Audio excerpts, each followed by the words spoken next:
हम सुन्नी बरेली वाले हम सुन्नी बरेली वाले हैं। बस्ती बस्ती करिया करिया बस्ती बस्ती करिया करिया नारा लगाने वाले। तू ये बोलेगा, तेरे सामने कातिल आकर ये बोलेगा कि तुम्हारे अल्लाह कुरान में फरमाता है शेन कदीर, अल्लाह हर चीज पे कादिर है, तो क्या झूठ बोलने पे कादिर नहीं है? अच्छा, हाँ, तो मतलब गैर मुस्लिम अगर मेरे को अगर ये कहे क्या तुम्हारा अल्लाह झूठ बोलने में कादिर नहीं है? और दूसरा सवाल उसने ये किया था कि नहीं वो जान दो, पहले इसका दे दो। मतलब उसने आपसे ये कहा कि कोई गैर मुस्लिम अगर आपसे आके ये पूछे कि क्या तुम्हारा अल्लाह झूठ बोलने पे कादिर नहीं है, हाँ है ना, यही पूछा ना? हाँ, अगर तू इनकार करेगा अच्छा नहीं है कादिर, तो फिर कादिर कैसा? चलिए मैं आपको समझाता हूँ। देखिए, अल्लाह ताला की हर एक चीज अताई है और जाती है। जैसे मिसाल के तौर पे, ताकि उसके मुंह पे मैं मारूं तमाशा। जैसे मैं आपको समझा दूं, मिसाल के तौर पे अल्लाह ताला भी देखता है, आप भी देखते हो। अल्लाह ताला भी बोलता है, आप भी बोलते हो। अल्लाह ताला भी सुनता है, आप भी सुनते हो। अगर कोई गैर मुस्लिम आपसे आके ये कहे भाई अल्लाह ताला देखता है, क्या तुम्हें इस पे अकीदा नहीं है? तो हम कहेंगे हाँ अकीदा है। अगर कहेगा अल्लाह ताला भी सुनता है, तो क्या आपका इस पे अकीदा नहीं है? हम कहेंगे हाँ अकीदा है। क्यों? क्योंकि अल्लाह का सुनना और अल्लाह का देखना और अल्लाह का बोलना हमारी तरह नहीं है। जी जी, बेशक हमारी तरह नहीं है। हम उसका अंदाजा भी नहीं लगा सकते कि उसका सुनना और बोलना कितना आला और कितना बाला है। हम उसका अंदाजा भी नहीं लगा सकते। ठीक है ना? अब जैसे मिसाल के तौर पे झूठ बोलने वाली बात आ गई ना, तो कुरान के अंदर अल्लाह तबारक व तआला ने झूठों पर लानत की है, लानतुल्लाह अल काज़िबीन, कि जो झूठ बोलते हैं उन पर मेरी लानत हो। किस पर हो? झूठों पर। झूठों पर। अब कोई गैर मुस्लिम तुमसे आके ये कहे कि यार तू झूठ बोलता है, तो तुझ पर तो अल्लाह की लानत है। तो आप उसको ये बोलोगे कि बेशक मैंने झूठ बोला, मुझ पर अल्लाह की लानत हो गई। आप ये नहीं बोलोगे कि झूठ तो अल्लाह भी बोल सकता है। तो वो आपके ऊपर हंसेगा, वो ये कहेगा कैसा चूतिया आदमी है कि एक तरफ तो अपने ऊपर अल्लाह की लानत कर रहा है और वही झूठ जो है अपने अल्लाह के ताल्लुक से कह रहा है कि अल्लाह भी झूठ बोल सकता है, लेकिन बोलता नहीं है ना? तो जब अल्लाह झूठ बोलेगा तो उसके ऊपर किसकी लानत होगी? अगर वो गैर मुस्लिम आपसे ये कहे कि भाई तेरा अल्लाह झूठ बोलेगा, तो अल्लाह ने तो कुरान में कहा है कि तुम पर लानत हो अल्लाह की। तो अगर अल्लाह झूठ बोलेगा तो उस पर किसकी लानत होगी? जी जी, बेशक। पहली चीज ये। दूसरी चीज ये है कि देखिए, अगर कोई ऐसी सिचुएशन होगी, क्योंकि अल्लाह हर एक चीज पर कुदरत हासिल रखता है। मिसाल के तौर पे कि इंसान जिना करता है, अल्लाह की नहीं कर सकता है। सुनिए, नहीं सुनिए मेरी बात। इंसान जिना करता है, इंसान जिना करने पर कादिर है। इंसान गीबत करता है, गीबत करने पर कादिर है। इंसान खिंजीर खाता है, खिंजीर खाने पर कादिर है। शराब पीने पर भी कादिर है। ठीक है, हराम खाने पर भी कादिर है कि नहीं? जी जी है। तो मुझे ये बताइए, ये जो सारे काम है ये अल्लाह के हैं या शैतान के हैं? शैतान के काम है। शैतान के काम। तो अल्लाह तबारक व तआला ने कुरान में शैतान को जो मोहलत दी है क़यामत तक, कि तू मुझे मोहलत दे दे कि मैं तेरे कामिल बंदों को बहकाऊंगा, तो उस बहकाने में हराम खाना, गीबत करना, खिंजीर खाना, शराब पीना शामिल है या नहीं? सब शामिल है ना? अल्लाह ताला शैतान से कहता है कि ऐ शैतान, तू मेरे कामिल बंदों को बहका ना पाएगा। अब नबी जो है वो मासूम बिल खता है, उनको तो सवाल ही नहीं उठता कि शैतान बहकाए। जी जी, ठीक है। उसके बाद अल्लाह ताला अपने कामिल ईमान वाले बंदों को बचाता है इन सब चीजों से। हजरत उमर फारूक रजी अल्लाह तआला अन्हु जिस जगह से गुजर जाते थे, शैतान भाग जाता था। जी जी, सुना। और एक शराबी का वाकया है कि एक शराबी जो है शराब पीता हुआ आ रहा था, तो देखा हजरत उमर सामने से आ रहे हैं, तो उसने अल्लाह से दुआ की कि अल्लाह की मुझे आज उम्र से बचा ले, मैं शराब को छोड़ दूंगा। जी तो हजरत उमर फारूक ने पूछा तेरे हाथ में क्या है? तो कहा मेरे हाथ में दूध की बोतल है। तो अल्लाह ने उसको दूध में बदल दिया, शराब को। जी जी। उसने तौबा की सच्चे दिल से। तो जिस उम्र के खौफ से शराबी शराब पीने से तौबा करे, ठीक है, हर एक चीज से गुनाहों से तौबा करे, तो ये कामिल बंदे हैं अल्लाह के, ठीक है ना। अच्छा, उसके बाद ये है कि जब तुम शराब पियोगे, गीबत करोगे, चुगली खाओगे, शराब हराम खोरी करोगे, हराम कारी करोगे, जिना करोगे, और ये सब चीज काम करने के बाद जब तुम कब्र में जाओगे तो जमीन तुमको कितनी सजा देगी? ये भी हदीसों में मौजूद है। शैतान का काम करने वाला जमीन कहती है कि मेरा मन ये करता है कि जो बेनमाजी मेरे ऊपर चलता है ना, मैं उसको अपने ऊपर चलने ना दूं। तो जमीन जो है वो तुमको चारों तरफ से जकड़ेगी, ठीक है। चलिए, अब अगर कोई शख्स ईमान वाला है तो उसके लिए जमीन कितनी साकिन हो जाएगी? जमीन फैल जाएगी। फैल जाएगी। अब ये दोनों के लिए अलग अलग जमीन का रवैया भी अलग है और अल्लाह की कुदरत भी अलग है, ठीक है। अब ये बताइए, ये जितनी चीज है ये एक ऐब है या नहीं? ऐब है। तो अब अगर मैं ये कहूँ कि अल्लाह तबारक व तआला हर ऐब से पाक है, एक तरफ तो मेरा ये दावा अल्लाह तबारक व तआला हर ऐब से पाक है, और दूसरी तरफ मैं ये कहूँ कि नहीं, वो ऐब कर सकता है लेकिन करता नहीं है, तो ये दावा कुरान हदीस के खिलाफ हुआ या नहीं? क्योंकि अल्लाह ताला के ताल्लुक से कुरान और हदीस में है कि अल्लाह हर ऐब से पाक है। अब कोई गैर मुस्लिम तुम्हारे पास आए और कहे भाई कि तेरा अल्लाह झूठ बोल सकता है, तो आप उसको क्या बोलोगे? आप उसको ये कहोगे झूठ बोलना शैतान का काम है, अल्लाह का काम नहीं। अल्लाह का काम है झूठ पे सजा देना। लानत कीजिए। अल्लाह का काम है झूठों पे सजा देना। तो जब झूठ पे वो सजा देने पे कादिर है, अगर वो खुद ही झूठ बोलने लगे, अगर हमारा यही अकीदा हो जाए, नहीं तो ये तो अल्लाह भी झूठ बोल सकता है, उस पर वो कादिर है, अगर हमारा अकीदा ये हो जाए तो फिर सजा किस चीज की रही?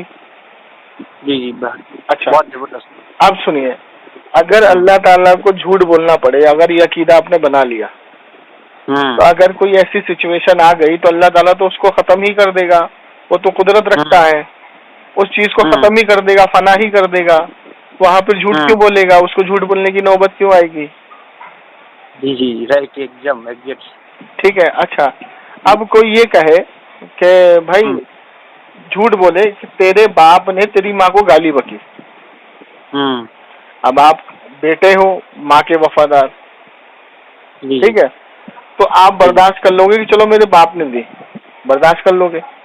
लेकिन कोई ये आदमी दूसरे के ताल्लुक से झूठ बोल दे, ये कहे कि भाई तेरी माँ को पड़ोसी आदमी ने गाली बकी, आप आग बबूला हो जाओ, गुस्से में जाकर के उसका मर्डर कर दो, तो अब किसी को नाहक मारना क्या है इस्लाम के अंदर? हराम है, खून का बदला खून है। तो उसके झूठ बोलने की वजह से आपने उसको मार दिया, लेकिन जब आपको सच्चाई पता लगी तो फिर अब आप क्या करोगे? आप उस झूठे को जूतों से मारोगे। पहले तो उसको झूठे को पकड़ के जूतों से मारोगे और उसको उनके घर वालों के हवाले करोगे, इसने झूठी खबर दी थी, तो उसको हर कोई मारेगा पकड़ के, ठीक है। अब यही अकीदा आप अल्लाह के लिए बना लो कि अल्लाह ताला भी झूठ बोलने पे कादिर है, बोल सकता है, तो फिर यही सजा अल्लाह के लिए भी रख लो तुम, माज़अल्लाह है। तो ये जो देवबंदी है ना, इसकी अकल है घुटनों के अंदर। क्या है, कहाँ है? घुटनों के अंदर। अब एक चीज और सुनिए, अब ये बताइए कि खंजीर, जितने भी गधे, घोड़े, बैल, खच्चर, ठीक है, इन सबको पैदा करने वाला कौन है? अल्लाह। हाँ, कुत्ता, बिल्ली, जितने जानवर हैं सबको पैदा करने वाला कौन है? अल्लाह की जात है, ठीक है, अल्लाह की जात है। चलिए ठीक है। इंसान जो खाना खाता है उसको लैट्रिन में, बाथरूम में तब्दील करने वाली कौन है? अल्लाह की जात है। उसी ने हमको खिलाना सिखाया और उसी ने तरीका बनाया कैसे इसको बाहर निकालना है, गंदगी को, अपने आप को कैसे साफ रखना है। तो अगर कोई अल्लाह से ये दुआ करे, ए गधे के पैदा करने वाले, कुत्ते के पैदा करने वाले, मेरी ये दुआ कबूल कर, तो ऐसा दुआ करना सही है या गलत है? गलत है। गलत है। क्यों? क्योंकि ये जो चीज है, ये जो चीजें हैं, ये अल्लाह ने जरूरत के लिए पैदा की है। ठीक है। अब जरूरत के लिए आसमान भी पैदा किया, जमीन भी पैदा की, अच्छे खेत भी पैदा किए, बड़े बड़े पहाड़ भी पैदा किए, अच्छे खुशनुमा चीजें पैदा की, खाने वाली फल फ्रूट पैदा किए, नेमत पैदा की। तो अगर हम ये दुआ करें कि ऐ अल्लाह, तेरी इतनी नेमतें हैं दुनिया में खाने की, ऐ मेरे अल्लाह, नेमतों को पैदा करने वाले, अच्छी चीजों को पैदा करने वाले, आसमान को पैदा करने वाले, जमीन को पैदा करने वाले, अच्छी मखलूक को पैदा करने वाले, मेरी दुआ को कबूल कर। तो ये तरीका सही है। तो पता ये लगा कि जो गलीज चीजें हैं, जो नापाक चीजें हैं, उनको हम अल्लाह के ताल्लुक से इस तरीके से दुआ नहीं कर सकते। ठीक है ना। लेकिन वो चीजें अलग हैं और ये चीजें अलग है। तो अल्लाह को जब भी याद करो, अल्लाह के ताल्लुक से जब भी किसी से जिक्र करो, तो अच्छी चीजों का करो, अच्छे नामों से पुकारो। अगर तुम ये कहोगे ए अल्लाह, कुत्ते के पैदा करने वाले अल्लाह, तूने मेरे साथ ऐसा कर दिया, ऐसे दुआ करोगे आप? नहीं करोगे, माज़अल्लाह। ठीक है। आप अच्छी चीजों से अल्लाह को याद करो, उसको पाकी में याद करो, नापाकी चीजों से उसको तसव्वुर देना भी गुनाह है, मना है।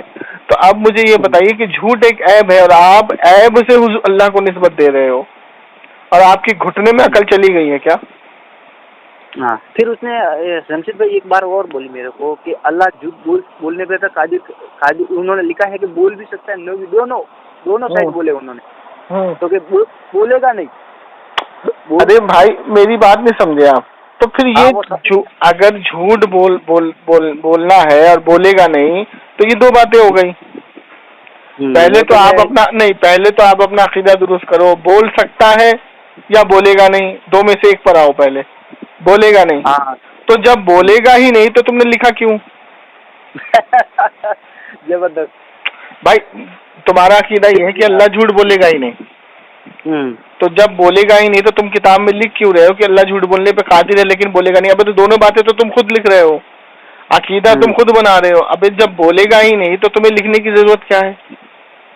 जैसे मिसाल के तौर पे मेरे नबी मासूम बिल खता है, वो खता करेगा ही नहीं। जब अल्लाह ने वादा कर लिया तो तुम ये लिख रहे हो कि अल्लाह के रसूल खता कर सकते हैं लेकिन करेंगे नहीं। अभी जब अपना अकीदा पुख्ता है कि कर ही नहीं सकते तो फिर लिखेंगे कैसे हम?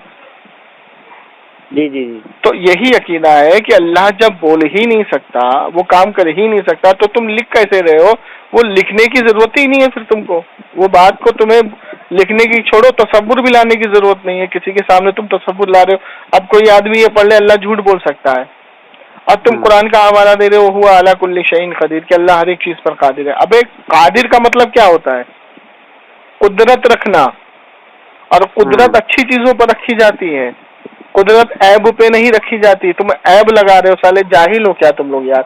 ऐब का मतलब होता है जिस चीजों को शैतान ने बढ़ावा दिया या शैतान ने उसको शुरू किया या शैतान तुमसे करवा रहा है, उसको तुम कादिर मतलब कुदरत में शामिल कर रहे हो। मतलब जो चीज वो कर ही नहीं सकता, जैसे मिसाल के तौर पे अल्लाह ताला जिस्म से पाक है, और इन्होंने कुरान के अंदर तर्जुमा जैसे इब्न तैमिया ने लिख दिया कि अल्लाह तबारक व तआला के हाथ पैर मुंह नाक कान सब है। नाउज़ुबिल्लाह। ठीक है। तो जब लिख दिया जिस्म तुमने बना दिया, तो वो जिस्म से पाक वाली बात कहाँ रही फिर? जी। ठीक है। तो ये साले इनके अकल चौपाए को दे बैठे, ये अकल इनकी घाट चलने बैठी है। समझ गई बात? तो जमशेद भाई लोग, मैं राजस्थान में गया था, तो राजस्थान में अभी नेक्स्ट मंथ में गया था, तो एक मेरा दोस्त है गैर मुस्लिम, अच्छा है, लेकिन उसका एतराज नहीं था। उसने बोला मैं आपसे सीखना चाहता हूँ कि अल्लाह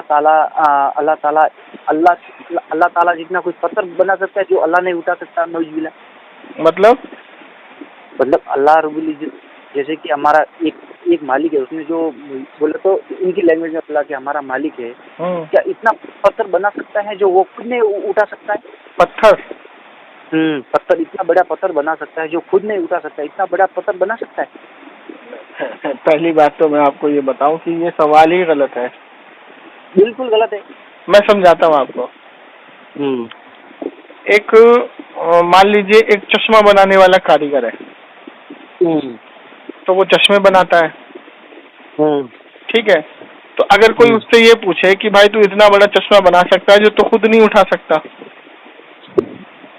समझ रहे बात को? जी जी। तो वो ये कहेगा कि नहीं भाई मैं तो ऐसा नहीं बना सकता कि मैं खुद ना उठा सकूं, ऐसा कोई चश्मा बना ही नहीं, कोई चश्मा आंखों पे लगता है, और इतना भारी अगर चश्मा मैंने बना भी दिया तो फिर आंखों पे लगेगा कैसे वो? मैं तो उतना ही बड़ा बनाया हूँ जितना उठा सकूं। ठीक है, समझ में आई बात? ठीक है। जी जी। तो अब कोई उससे ये कहे कि नहीं भाई तू इतना बड़ा चश्मा बना जो तू खुद ना उठा पाए, तो फिर वो चश्मा कहाँ रहा? वो चश्मा रहा ही नहीं, फिर वो तो कुछ और ही चीज बन जाएगी। तो अल्लाह ताला को किसी भी चीज को बनाने के लिए सिर्फ हुक्म देना है कि तू हो जा, वो हो जाएगी। ठीक है। अब मैं आपको बताता हूँ कि कुरान के अंदर एक आयत है जिसके अंदर बिल्किस का तख्त लाना था। हजरत सुलेमान अलैहिस्सलाम ने कहा कि बिल्किस एक रानी है, वो आ रही है, तो मैं ये चाहता हूँ कि उसके आने से पहले पलक झपकते उसका तख्त कोई ला सकता है यहाँ पे। और वो उसका तख्त, हाँ, और उसका तख्त कोई छोटा मोटा तख्त नहीं था, बहुत बड़ा और बहुत भारी था। तो वहाँ एक अल्लाह के वली थे, उन्होंने कहा मैं ला सकता हूँ, तो पलक झपकते ही वो तख्त ले आए। ऐसा नहीं था कि सुलेमान अलैहिस्सलाम नहीं ला सकते थे, लेकिन वो देखना चाह रहे थे वहाँ पे, तो वो तख्त आ गया। वो तख्त इतना भारी था कि एक आदमी से तो नहीं उठ सकता था। तो ये जो पावर है, ये पावर विलायत की पावर है, मतलब वलियों की ये पावर अल्लाह ने दी है।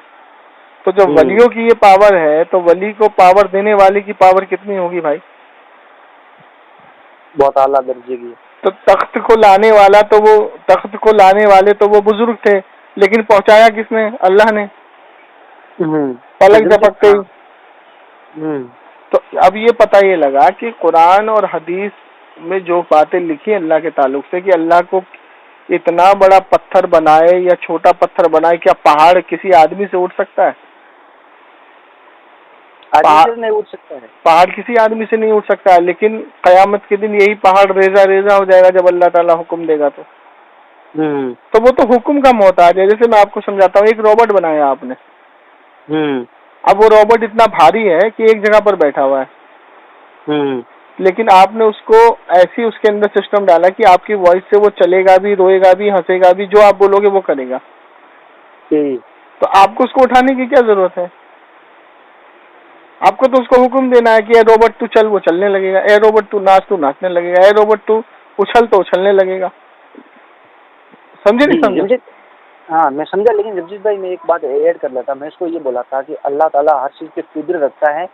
कि देख, अभी तूने बोला कि अल्लाह ताला इतना बड़ा पत्थर बना सकता है, तो वो खुद भी नहीं उठा सकता है, इतना बड़ा कोई पत्थर बना सकता है? तो मैंने उसको बोला कि पत्थर नहीं बनाने में भी कुदरत रखता है ना। अभी तू बोला कि बनाने में कुदरत तो मान रहे हैं, तो नहीं बनाने में भी कुदरत रखता है। वो उसको नहीं बनाने में कादिर है वो। अरे भाई वो उसकी मर्जी है, वो बनाना चाहे बनाए, ना बनाना चाहे ना बनाए। ये दुनिया तो एकदम छोटी सी है।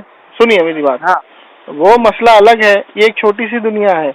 हुजूर फरमाते हैं कि अब मैं दुनिया को ऐसे देखता हूँ जैसे हाथ की हथेली। ये एक छोटी सी दुनिया है। आखिरत की दुनिया पता है कितनी बड़ी है? जन्नत कितनी बड़ी है? दोज़ख कितनी बड़ी है? क्या समझे? ये आप इस दुनिया की बात कर रहे हो, जो अंतरिक्ष में जो या वो घूम रहे यंत्र जो घूम रहे हैं अंतरिक्ष के अंदर, वो एक अंतरिक्ष का यंत्र इतना बड़ा है कि वो अगर दुनिया पे गिर जाए तो दुनिया खत्म हो जाए। ये सूरज इतना बड़ा है कि अगर अल्लाह ताला इसको हुक्म दे दे, अगर जमीन पे आ जाए तो दुनिया खत्म हो जाए। तो अल्लाह ताला हर एक चीज पर कुदरत रखता है, लेकिन अच्छी चीजों से उसको याद करना चाहिए, अच्छी चीजों का जिक्र करना चाहिए। अल्लाह पाक है, और पाक के लिए पाकी चीज का जिक्र करो, ना पाकी चीज का नहीं। झूठ एक ऐब है, जिना एक ऐब है, चुगलखोरी एक ऐब है, ये ऐब से वो पाक है। अब जब वो पाक है और वो कादिर है, तो कादिर को तो तुम ऐब घुसेड़ रहे हो और कह रहे हो कि ये तो फिर उल्टा हो जाएगा कि वो कुदरत नहीं रखता। अबे जाहिल के बच्चे, ये झूठ किसने निकाला है? ये गीबत किसने निकाली है? जिना किसने निकाला है? ये शैतान के भड़काए हुए काम है। तो ये सारी बातें हैं, ये सब चीजों से अपने ईमान को बचाएं और ऐसे देवबंदियों से दूर रहें जो इस तरीके की बातें करते हैं। ठीक है, इनका आप संडे के दिन आपका खुद का एक ये वर्ष बना के लोगों को सेपरेट समझाओ। जो अपने सुन्नी दोस्त लोग रहते हैं, उसमें जो लोग रहते हैं देवबंदियां मनाजरा करते हैं, उनके साथ में। चलिए, अब आपका हो गया ये, इसको बंद करूं मैं?